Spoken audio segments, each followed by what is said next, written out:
Hello दोस्तों, मैं doctor Mahendra Singh काला। आज हम बात करेंगे पशुओं में जो संतुलित आहार होता है वो क्या होता है, हमें कितनी मात्रा में पशुओं को देना चाहिए, कब देना चाहिए, कैसे देना चाहिए, उसके बारे में हम विस्तार से चर्चा करेंगे। एक्चुअली संतुलित आहार होता क्या है? संतुलित आहार वो आहार है जिसमें सभी तरह के पोषक तत्व या घटक उपस्थित हो जो बॉडी के लिए जरूरी हो। ऐसा नहीं हो कि जो बॉडी के लिए जरूरी नहीं हो वो भी उसमें पोषक तत्व उपस्थित हो। ये एक वैज्ञानिक तरीका है जिसमें हम बिल्कुल एकदम बैलेंस डाइट देते हैं। तो सबसे पहले इसके बारे में सोचा था एक वैज्ञानिक थे एल लेवोइजर। उन्होंने 200 साल पहले इस चीज़ के बारे में सोचना प्रारंभ कर दिया था। तो उन्होंने सबसे पहले बताया था कि जो रेस्पायरेशन प्रोसेस होती है उसमें ऊर्जा निकलती है। तो उस ऊर्जा को नापने के लिए सबसे पहले कैलोरीमीटर का आविष्कार भी उन्होंने किया था। तो वो ऊर्जा एक्चुअली आती कहाँ से है? सूर्य होता है। सूर्य से जो पौधे हैं वो अपनी ऊर्जा संचित करते हैं, कार्बन डाइऑक्साइड लेके और सूर्य की ऊर्जा लेके और पानी लेके, फिर का ऑक्सीजन छोड़ देते हैं और स्टार्च के रूप में भोजन संचित करते हैं। वो भोजन जानवर या आदमी खाते हैं, उसको डिग्रेड करते हैं। उसी एनर्जी को एक सर्किल के रूप में या साइकिल के रूप में उन्होंने परिभाषित किया था। पोषक घटक के अंदर क्या क्या उपस्थित होना चाहिए? सबसे पहले सूखा चारा, दूसरा हरा चारा, तीसरा सांदण मिश्रण, चौथा मिनरल मिक्सर या खनिज लवण कह सकते हैं, खनिज मिश्रण कह सकते हैं, और पांचवा साधारण नमक। सूखे चारे की बात करते हैं तो ये एरिया स्पेसिफिक होता है और इसकी उपलब्धता अलग अलग जगह पे अलग अलग होती है। जैसे राजस्थान की बात करें तो यहाँ जनरली हम बाजरा, ज्वार और गेहूं का भूसे का उपयोग करते हैं और कई लोग मक्के का भी उपयोग करते हैं। तो इसको हम काट के यूज करते हैं ताकि ये छोटा हो और इजीली पाचन हो जाए या डाइजेस्ट हो जाए, और जानवर खाने पे वेस्टेज भी इसको कम करेगा। एक्चुअली क्या होता है कि जो जुगाली करने वाले जानवर होते हैं तो इनमें एक विशेष प्रकार के छोटे जीवाणु रहते हैं जिसे हम माइक्रोफ्लोरा कहते हैं। ये फाइबर डाइजेशन या रफ एज होता है, इसको पचाने में सहायक होते हैं। दूसरा, हम हरे चारे की बात करें तो हरा चारा ये भी मौसमी होता है और कुछ एक जगहों पे पानी की कमी से इसका उत्पादन नहीं हो पाता है। तो उस समय लोग जो जागरूक पशुपालक भाई हैं तो वो क्या करते हैं कि जो ही मौसम की उपलब्धता के अनुसार इसको संचित कर लेते हैं। इसको संचित करने का तरीका है जिसे हम साइलेज मेकिंग कहते हैं। साइलेज मेकिंग में क्या होता है कि जैसे हरा चारा थोड़ा हल्का सा नमी कम करने के बाद में उसको हम एक गड्ढे के अंदर काट काट के डालते हैं, फिर उसके ऊपर कुछ यूरिया छिड़काव करते हैं ताकि उसमें प्रोटीन की उपलब्धता बढ़ जाए, और फिर उसको हम पैक कर देते हैं काफ़ी दिनों तक। इसके लिए हम अलग से वीडियो बनाएंगे। इसमें क्या न्यूट्रिएंट लॉस बहुत कम होता है और वो हरे चारे की तरह ही काम करता है, और जब भी चारे की उपलब्धता कम होती है उसको हम यूज कर लेते हैं। तो हरे चारे खिलाने का फायदा क्या है? जनरली हरा चारा हम कौन सा काम में लेते हैं? हम बाजरा, ज्वार, मक्का, जई, रिजका, ये हरा चारा हम काम में ले सकते हैं। तो हरे चारे लेने का फायदा क्या है या जानवरों को खिलाने का क्या फायदा हो सकता है? सबसे पहले हरा चारा है वो थोड़ा पोषक तत्व तो इसमें कम होते हैं, लेकिन ये जानवर को एक संतुष्टि देता है या उसकी भूख को कम कर देता है। दूसरा, ये सस्ता पड़ता है, जो आहार है उसको सस्ता कर देता है। तीसरा, ये जो पचाने में जानवर के सहायक है, थोड़ी इसमें पानी की मात्रा रहती है और डाइजेस्टिबल ज़्यादा है। इसमें अच्छी मात्रा में ऊर्जा होती है, इसमें मिनरल्स भी होते हैं, विटामिन्स भी होते हैं। तो हरा चारा है वो जानवर के लिए बहुत फायदेमंद है। इससे दूध की क्वालिटी बढ़ेगी, दूध का उत्पादन बढ़ेगा क्योंकि इसमें पानी होता है, और हम जनरली देखते हैं दूध में 87% तक पानी होता है। तो दूध की क्वालिटी बढ़ेगी, जानवर स्वस्थ रहेगा और दूध की मात्रा या क्वांटिटी भी बढ़ेगी। तीसरा घटक है सांदण मिश्रण या कॉन्सेंट्रेट मिक्सचर। तो इसमें जानवर को हम जनरली धान देते हैं जिसे हम बंटा कहते हैं, धान का।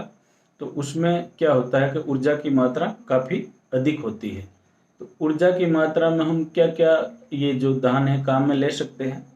गेहूँ, ज्वार, बाजरा, जौ, जई, मक्की, इन सब का धान का हम जो बंटा के रूप में या कॉन्सेंट्रेट मिक्सर के रूप में हम काम में ले सकते हैं। तो इसमें प्रोटीन की मात्रा ऐड करने के लिए हम क्या करते हैं? जनरली आदमी तो क्या होता है कि दालों से प्रोटीन ले लेता है, लेकिन जानवरों के लिए प्रोटीन के लिए हमने एक अलग से व्यवस्था की है, जिसे हम खली कहते हैं या डी ऑयल्ड केक कहते हैं या खल कहते हैं। तो जनरली हम कपास की खल यूज कर सकते हैं, सोयाबीन की खल यूज कर सकते हैं, सूरजमुखी की खल यूज कर सकते हैं, तिल की खल भी हम यूज कर सकते हैं, और कभी कभार हम जो मूंगफली है उसकी भी खल हम यूज कर सकते हैं। तो इसमें प्रोटीन की अच्छी मात्रा रहती है और ये बॉडी के लिए जो ग्रोथ है उसके लिए ज़रूरी भी है प्रोटीन। तीसरा हम एक इसी में एक घटक है चूरी या चोकर कहते हैं। चूरी जनरली क्या करती है कि ये आहार को या जो फीड है उसको सस्ता करती है, प्लस इसमें प्रोटीन की मात्रा भी अच्छी रहती है। तो चूरी के रूप में हम क्या यूज कर सकते हैं? चूरी के रूप में हम जनरली जो दालों का छिलका है या ऊपर की जैसे गेहूं है उसकी पॉलिश की हुई जो ऊपर का कवरिंग है वो भी हम काम में ले सकते हैं।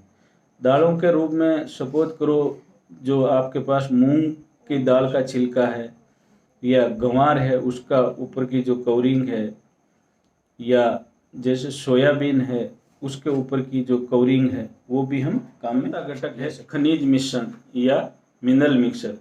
मिनरल मिक्सर एक्चुअली क्या होता है कि इसमें calcium, phosphorus, manganese, copper, cobalt, zinc आदि जो तत्व होते हैं, मैक्रो और माइक्रो न्यूट्रिएंट, जो बॉडी के लिए बहुत ज़रूरी है और इससे कई बॉडी की उपापचय क्रिया नियंत्रित रहती है।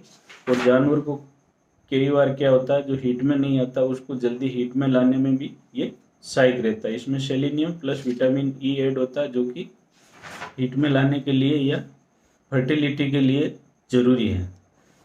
तो जनरली ये क्या दूध की मात्रा भी कैल्शियम में रहती है, तो ये कैल्शियम भी इसमें रहता है, तो दूध की मात्रा बढ़ाने में भी ये सहायक है। और जो मिनरल लॉसेस होते हैं बॉडी से दूध के रूप में उसको भी बैलेंस करते हैं। पांचवा घटक है साधारण नमक। साधारण नमक क्या करता है कि जो जानवर होता है उसके बॉडी के अंदर जो वाटर होल्डिंग कैपेसिटी, कई बार ये भी क्वेश्चन करते हैं मैं टोटल ये बता दो टोटल हमें कितना जो चारा है वो हमें या जो सांदण मिश्रण है वो हमें कितनी मात्रा में देना चाहिए। मैं आपको बता दूं जो आपका बॉडी वेट है जानवर का उसका 2.5% से लेकर 3% तक ड्राई मैटर के आधार पे आप उसको जो है फीड दे सकते हैं। उसमें हम क्या करेंगे, जैसे टोटल जो फीड दे रहे हैं उसका 1/3 है वो सांदण मिश्रण दे दो और 3/4 है वो आप रफ हेज दे सकते हो। रफ हेज में जो हम काम में लेते हैं वो जनरली हरा चारा और प्लस सूखा चारा। सूखा चारा हम 1/3 दे देंगे और हरा चारा 3/4 देंगे। तो ये तो हो गया रफ हेज प्लस सांदण मिश्रण का हमें रेशियो कैसे देना है। अब ड्राई मैटर क्या होता है कि ड्राई मैटर जो नमी निकाल के जो मेन पोर्शन बचता है उसे हम ड्राई मैटर कहते हैं। लगभग आप सांदण मिश्रण देख लो उसमें लगभग 92% सांदण मिश्रण रहता है और 8% उसमें नमी रहती है। उसी तरह आप हरे चारे की बात करते हैं, हरे चारे में 80 से 85% तक जो है नमी रहती है, बाकी उसमें जो ड्राई मैटर रहता है। तो हम ड्राई मैटर को इस हिसाब से थंब रूल के अनुसार आप दे सकते हो। अब हम रफली बात करते हैं तो एक भैंस है उसके लिए 8 किलो सूखा चारा प्लस 35 किलो हरा चारा प्लस उसकी बॉडी को मेंटेनेंस के लिए जिसमें न तो बॉडी का वेट लॉस होता है न वेट गेन होता है, उसके लिए हम जनरली 2 kg कॉन्सेंट्रेट मिक्सर देते रहना चाहिए। दूसरी बात, अगर हमें दूध बढ़ाने की बात करते हैं तो भैंस में हम लगभग आधा kg प्रत्येक 1 kg दूध बढ़ाने के लिए आधा kg कॉन्सेंट्रेट मिक्सर दे सकते हैं। सपोज करो आपकी भैंस 10 किलो दूध देती है तो आधा केजी के हिसाब से 5 किलो कॉन्सेंट्रेट मिक्सर हो गया, प्लस 2 किलो उसकी बॉडी मेंटेनेंस के लिए जो कॉन्सेंट्रेट मिक्सर हो गया। तो 5 + 2 7 किलो आप कॉन्सेंट्रेट मिक्सर पूरे दिन में दे सकते हैं। इसी प्रकार गाय के लिए हम जनरली 2.5 kg है वो मेंटेनेंस के लिए, प्लस लगभग 400 ग्राम है वो आप 1 किलो दूध प्रोडक्शन के लिए दे सकते हैं। 10 किलो दूध दे रही है तो 400 ग्राम के हिसाब से हमारे पास 4 किलो ये हो गया, प्लस 2.5 kg उसके बॉडी मेंटेनेंस का हो गया। तो 6.5 किलो आप कॉन्सेंट्रेट मिक्सर या बंटा उसको सुबह शाम दोनों टाइम में हाफ हाफ करके दे सकते हो। कई बार पशुपालक भाई पूछते हैं कि क्या हम ये जो सांदन मिश्रण है या बंटा जो घर पे बनाते हैं हमें कैसा बनाना चाहिए, उसमें कौन सा जो पार्ट है वो कितनी मात्रा में हमें डालना चाहिए। मैं कहता हूँ सांदन मिश्रण का एक थंब रूल है जिसे हम जनरली जो प्रैक्टिकली यूज कर चुके हैं उसमें फिर हमने नाप के देखा है कि कितना % प्रोटीन कितना % कार्बोहाइड्रेट था और जो हमारे मैक्सिमम प्रोडक्शन देने में सहायक हुआ है। आप जनरली घर पे बनाने के लिए सबसे पहले 40 किलो क्या ले लो, अनाज ले लो, कोई भी जो आपके पास उपलब्धता है अनाज की, जैसे ज्वार बाजरा गेहूँ मक्का, कोई भी अनाज ले लो।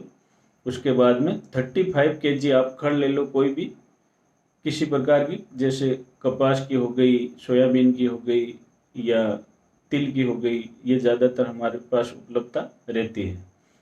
तीसरा घटक हम 22 किलो चूरी या चोखर जो छिलका है किसी भी जो प्रोटीन युक्त दालें हैं उनका हम 22 किलो छिलका ले लेते हैं। तो इनको तीनों को हम मिक्स कर लेते हैं। उसमें हम 2 किलो मिनरल मिक्सर ऐड कर देते हैं और 1 किलो साधारण नमक। तो ये हमारा 100 किलो का या 1 क्विंटल का फॉर्मूला बन गया। तो ये बहुत ही इजी है, आप अपनी जो वहाँ की लोकल उपलब्धता के अनुसार आप इसको बना सकते हैं। अब हम छोटे बछड़े की बात करते हैं। बछड़े को जनरली 15 से 20 दिन के बाद में आप हल्का सा कॉन्सेंट्रेट मिक्सर देना चालू करें, थोड़ा हरा चारा दे दें और थोड़ा सूखा चारा दे सकते हैं। जो जो हम बॉडी वेट गेन करेगा जानवर उसको हम इसकी मात्रा बढ़ाते जाएंगे। अगर 100 kg बॉडी वेट गेन कर गया है तो उसके लिए हम 1 किलो कॉन्सेंट्रेट मिक्सर ले लें, लगभग 5 से 7 किलो हरा चारा ले लें और 2 से 2.5 किलो सूखा चारा आप उसको पर डे के हिसाब से दे सकते हैं। जो उसकी जो बॉडी वेट है वो डबल हो जाएगा, वो ये मात्रा आप उसकी डबल कर दें तो जानवर बहुत जल्दी वेट गेन करेगा और जल्दी हीट में आएगा। तो ये इससे बैलेंस फीड के कुछ फ़ायदे हैं जिसको मैं आपको गिना दूं। सबसे पहला फ़ायदा ये है कि जानवर जल्दी ग्रोथ करेगा तो उसका बॉडी वेट 250 kg हो जाएगा। 250 kg होने के बाद में हम उसकी जो कृत्रिम गर्भाधान है वो करवा सकते हैं, क्योंकि उस समय वो जानवर हीट में आने के चांसेस ज़्यादा रहते हैं अगर फुल बॉडी वेट गेन कर लेता है। तो जल्दी हीट में आएगा, जल्दी कंसेप्शन होगा और जल्दी बछड़ा होगा तो ये फ़ायदा है कि फिर वो हमारे मिल्क प्रोडक्शन साइकिल में शामिल हो गया है तो दूध उत्पादन इसमें बढ़ेगा। दूसरा फ़ायदा ये है कि जो दूध की क्वालिटी है वो बिल्कुल बढ़ जाएगी। तीसरा ये फ़ायदा है कि जो दूध है उसकी मात्रा भी या क्वांटिटी भी बढ़ जाएगी। चौथा फ़ायदा ये है कि इसमें जानवर स्वस्थ रहेगा, रोगों से लड़ने की क्षमता बढ़ेगी या रोग प्रतिरोधक क्षमता बढ़ जाएगी। तो बैलेंस फीड देने से हमें फ़ायदा ही फ़ायदा है। दूध बढ़ेगा, प्लस उसकी क्वालिटी बढ़ेगी, प्लस उसकी मात्रा बढ़ेगी, प्लस जानवर स्वस्थ रहेगा, जानवर जल्दी वेट गेन करेगा और फिर हमारे जो प्रोडक्शन है उसमें वो जल्दी शामिल हो जाएगा। तो किसान भाइयों, जो आप संतुलित आहार देते हैं उसका विशेष ध्यान रखें। कौन सा हम कितनी मात्रा में मिक्स करना है उस हिसाब से आप पशुओं को एक बैलेंस फीड बना के दें और जिससे हमें जल्दी से जल्दी प्रोडक्शन मिले और अधिक मात्रा में प्रोडक्शन मिले। इस वीडियो को ज़्यादा से ज़्यादा शेयर करें, सब्सक्राइब करें। धन्यवाद।